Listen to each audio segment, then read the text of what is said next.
Hi everyone, I'm author Megan Reyes, and today I'm going to be your writing coach. We're going to talk today about how to write a story. We're looking at the video series Story 2.0. Story ingredients. Let's dig a little deeper. By this point, you should have already watched the video series Story 1.0. And if you're joining me today to take the next step in your writing journey, then welcome. This series is for writers who are really interested in learning how to make their stories better. So buckle up, because in this series, we're going to take a deeper dive into the 4 story ingredients. I hope you have your notebooks ready. Just as a reminder, when we're writing our stories, really, we're just talking about 3 steps of the writing process. Number 1, find an idea. Step 2, figure out your ingredients, which is what we'll be working on today. And then step 3, start writing. So let's have a quick review of our story ingredients, shall we? We have genre, setting, plot, and characters. And as a reminder, we all know that we need all 4 ingredients mixed together to make a fantastic story. Okay. Today, we're going to focus on character as our 3rd story ingredient, specifically characters 2.0. Okay, writers, are you ready? Let's go. Characters are who the story is about.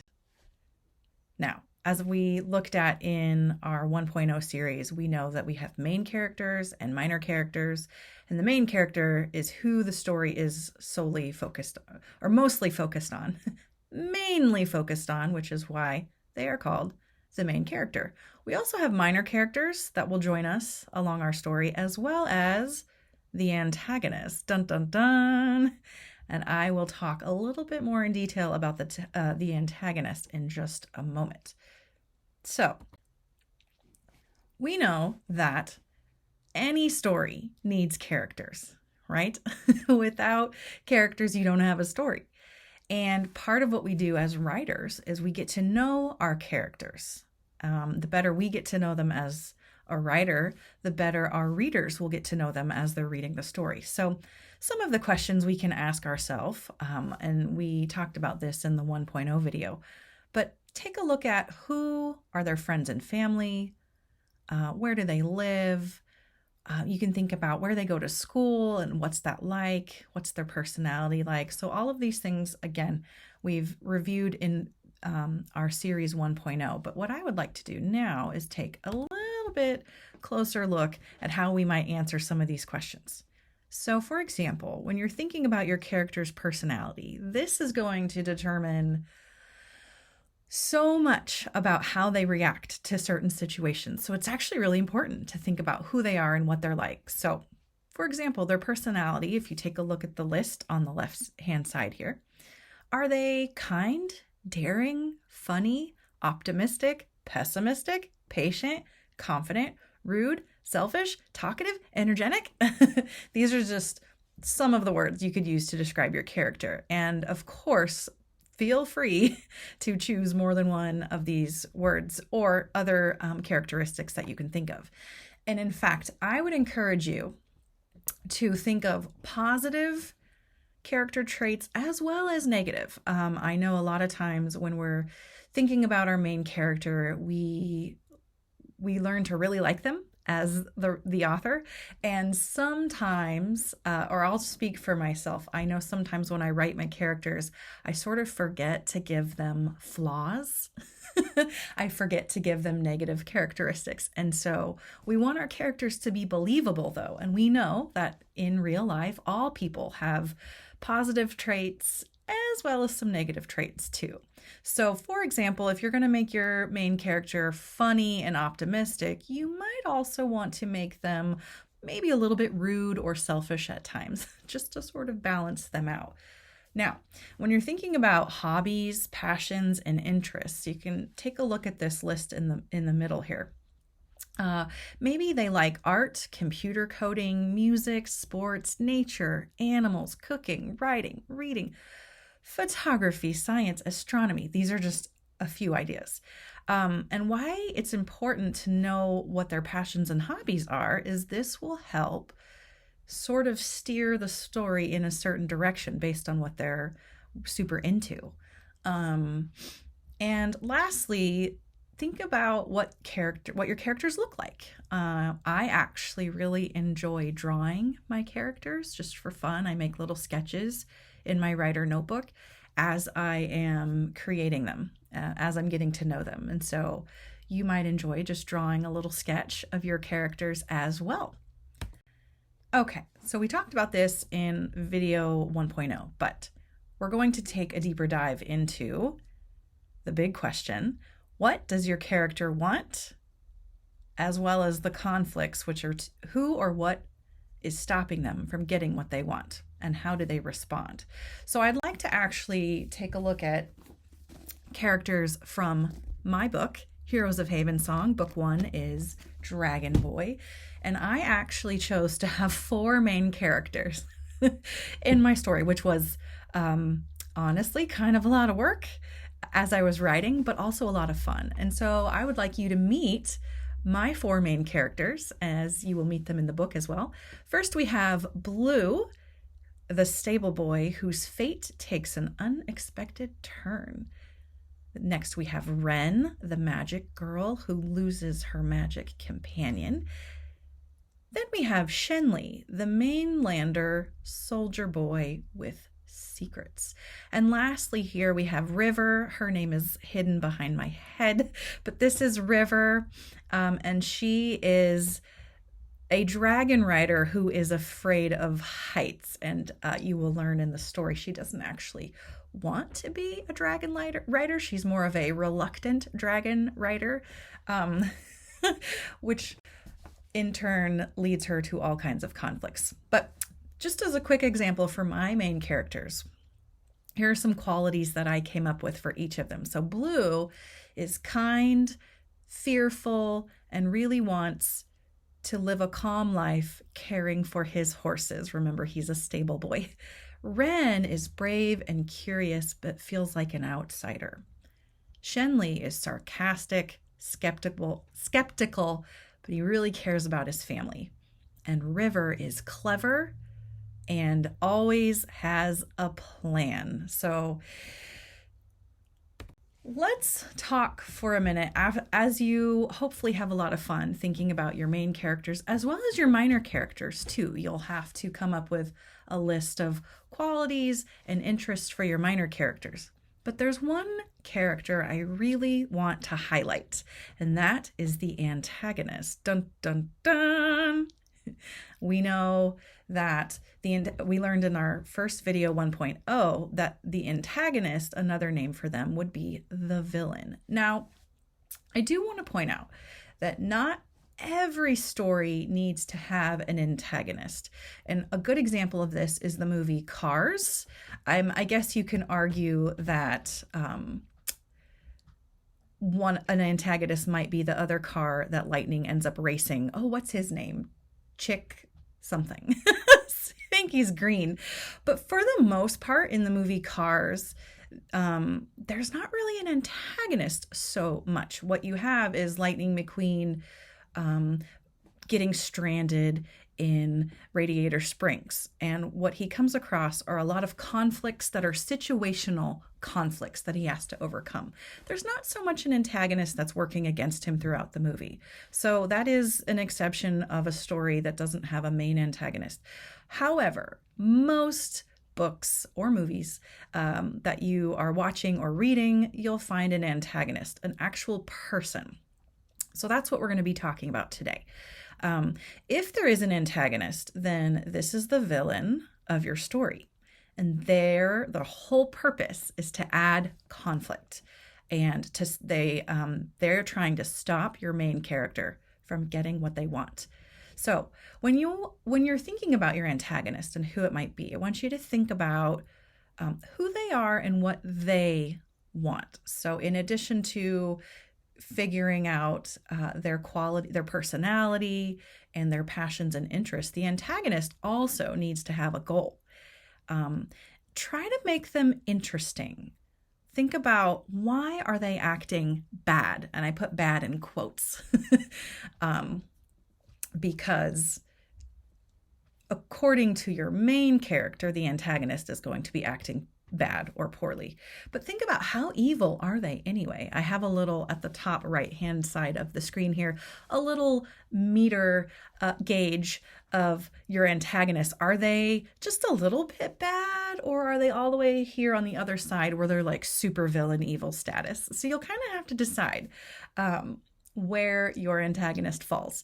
And something interesting that I like to do for my stories is think about the antagonist backstory. Like, where do they come from? What's their deal? Why are they the way that they are? Do you want the reader to feel compassionate towards them, or no?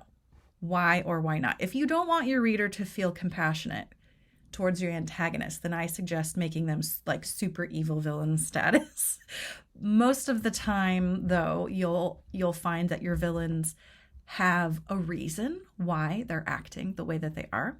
And so this usually draws out a little bit of compassion for them. So just a few notes about the antagonist. Okay, so this is something fun that I like to do that I hope you'll enjoy. This is a little exercise that you can do as you're getting to know your characters. And you can do this for your main character, of course. I highly suggest doing it for your main character.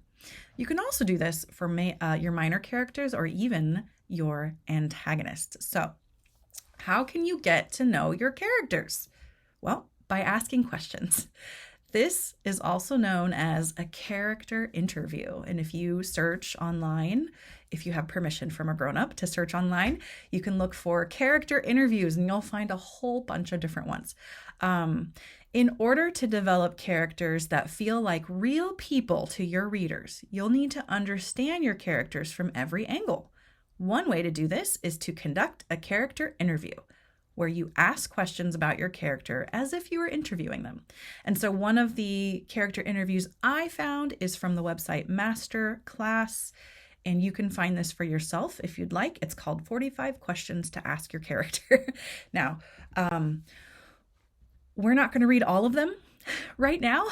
I would just encourage you to pause the screen. I'll go through a few of them, and then if you want to go through all of them, that is fantastic. Just pause the video and you can kind of look through these questions on your own. But we are going to have 2 pages of questions here.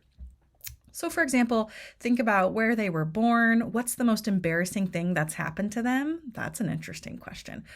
What is their biggest secret? I love this question. It really helps me get to know my characters, as well as what is their greatest regret? Do they have any regrets? What about what is their most treasured possession? Who is their hero? Okay, so those are just a few questions. Again, you can pause the video and go through all of them. Write them down in your notebooks. Don't feel like you have to answer them all right away, but you can at least jot the questions down and be thinking about them. Here's the second page of questions you can take a look at. Who do they consider their closest friend or best friend? Who do they trust? Who would they turn to for help? What are their biggest pet peeves? What is their greatest fear? I really like this question too. And what keeps them up at night? Okay, so again, you can pause the video and take a look at the rest of the questions on your own, but we are going to jump into our next topic, which is the character arc. As you start or continue to study the craft of creative writing, you'll come across the term character arc. You might also come across the term story arc. And the character arc we'll talk about it in just a second, refers to the character. If you come across the word or the term story arc, that's referring to the plot and the things that happen. So today, we're going to take a look at the character arc. So a character arc is the change your character goes through in your story. Who they are at the beginning versus who they are at the end. Okay, so the secret ingredient of any good character arc is finding out these two things. And we know the first one. We've talked about the first one quite a bit. But you have to figure out what your main character wants versus the thing that they need. And as we've discussed before, the thing that they want is the goal, right? This is what they want more than anything. This goal is going to drive the entire story forward. The thing that they need is the lesson. And this is a lesson that your character needs to learn by the end of the story. So let's take a look at the goal. In order for a character to grow or change, we first need to figure out the thing that they want, also known as the goal, and why they want it. So some examples of this might be the goal of your main character might be standing up to the school bully, making the soccer team, explore the old abandoned haunted house at the end of the street, raise enough money to save the local zoo from closing down, find out who's been stealing all of the newspaper off people's porches, win first place at the science fair, find a way to time travel, find Zeus's stolen lightning bolt and return it before a war of the gods is started. That one's from Percy Jackson. So you can see there's a whole range of goals here, and you might even notice different goals are going to be connected to certain genres of books. If you take a look at this list, I bet you can kind of figure out which one of these stories is a spooky horror story, which one is a fantasy adventure story, which one is a sports story, and so on. Now, here's the thing about the goal. If your character does not have a goal, then the story is not going to be very interesting. It's just not. The whole story needs to revolve around this goal, what your character is doing to try to achieve the goal, and who and what is stopping them. So here's a little quick note. A character can have more than one goal throughout the story, but there should be one big story goal that's driving the story forward. This story goal, in fact, tells you what the book is all about. So you can see our little character up there pushing a rock up the hill towards their goal.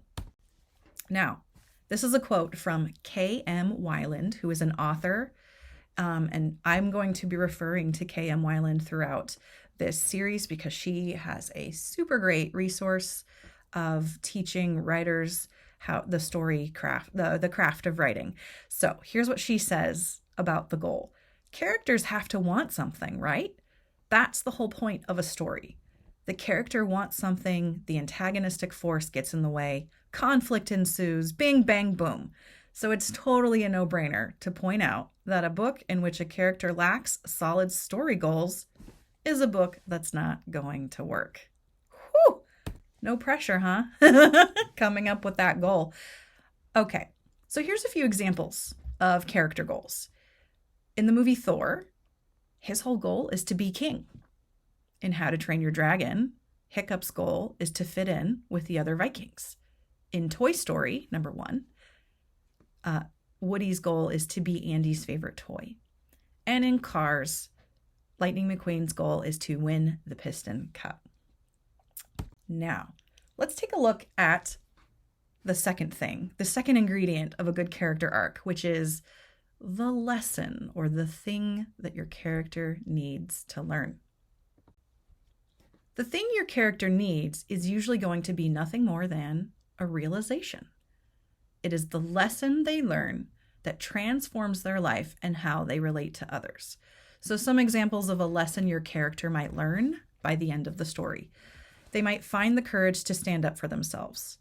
Learn compassion for those who are different than you.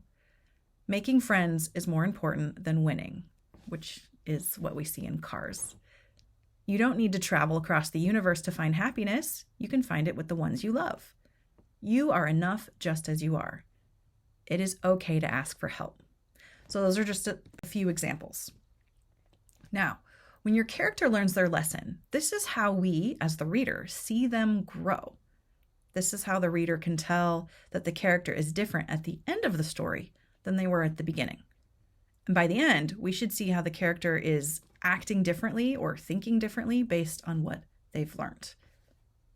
If we take another look at our examples here, Thor, by the end of the movie, learns humility and compassion. Hiccup, by the end of the movie, learns to be true to himself because there's more than one way to be a Viking. In Toy Story, Woody learns to be able to share Andy's love with the other toys. And in Cars, Lightning McQueen learns that friendships are more important than winning races. So just remember that a lesson learned is a changed character. What that means is once the character has learned their lesson, you will see that they act and behave and think differently at the end of the story than they did at the beginning. Speaking of which, I just want to talk for a little bit about old world versus new world. And all of this has to go along with the changed character, what things looked like in the beginning and the end of the story. So the old world is the way things were at the start of the book. And the new world is the way things are at the end of the book. It sounds simple, but it's really interesting to when you think about stories that you really enjoy, or even the stories we've been talking about today, for example, like Cars. In the beginning of Cars, Lightning McQueen was all about winning and himself, and he was selfish and he didn't need anyone's help, right? And then, so that's the way his old world was. He was all about racing and winning and being the best. And that was how he that's the lens in which he saw the world, is being a winner is the most important thing.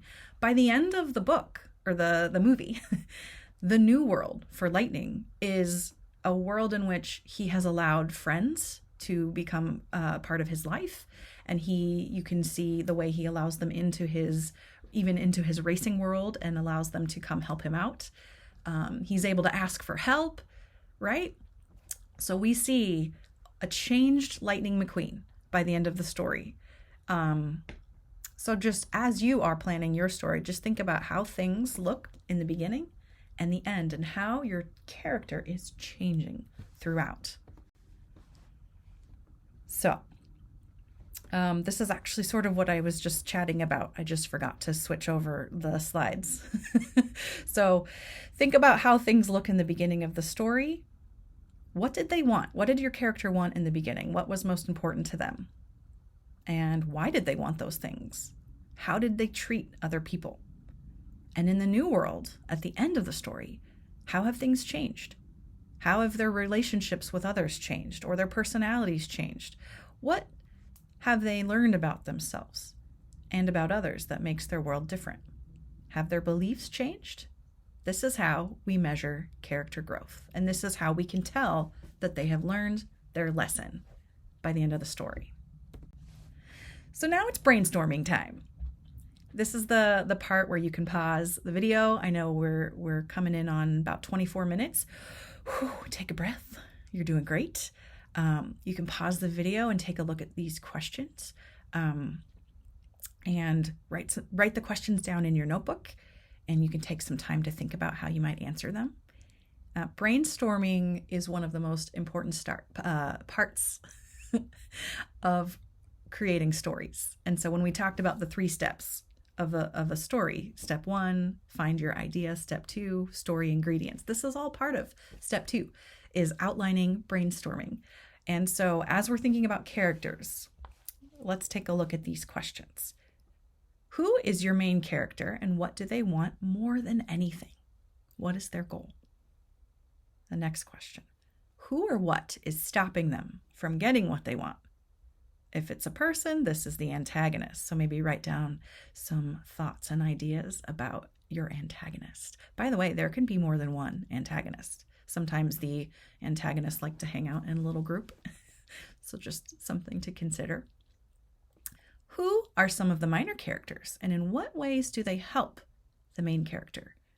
In what ways do they clash with your main character? So even stories that have the main character and, let's say, 2 best friends, there will be times when those 2 best friends maybe don't get along with the main character for whatever reason. There's still going to be conflict between those relationships, just like in real life. And so think about the ways that the minor characters might clash and add some conflict. What lesson does the main character need to learn? And lastly, how is the main character different or changed by the end of the story? What does their overall character arc look like? How are they going to grow? Okay, so again, you can pause the screen and take a lot of time with these questions. These are important questions to help shape your story. I have some resources, additional resources that I'd like to share with you. I mentioned K.M. Weiland, and she has 2 books.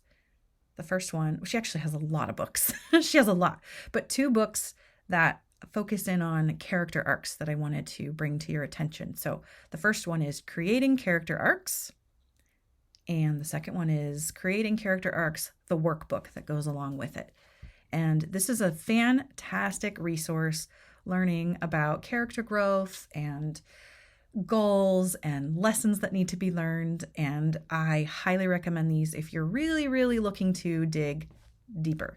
Again, you can find these books online. And also, K.M. Weiland has a website, helpingwritersbecomeauthors.com. Kind of a long title. And on her website, if you just search in the little search bar, character arcs, you will find a ton of stuff. A ton of stuff. I actually find it's a little easier to just read, to get the book, the character arcs book, and just kind of go through the book.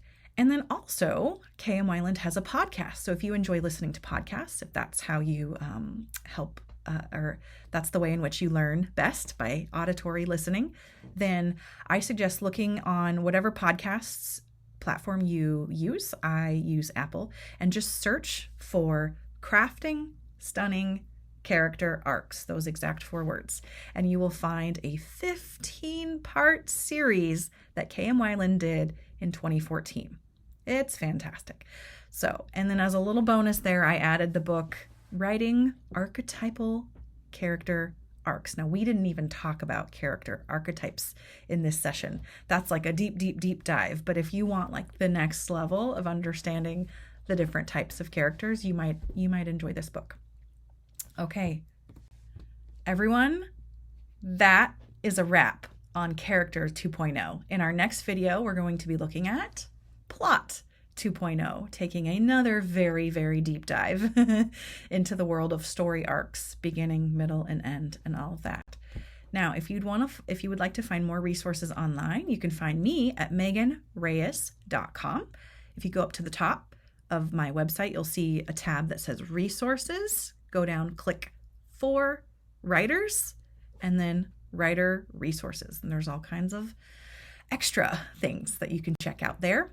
And in the meantime, you can find me on social media at mreyeswrites on Twitter and Instagram.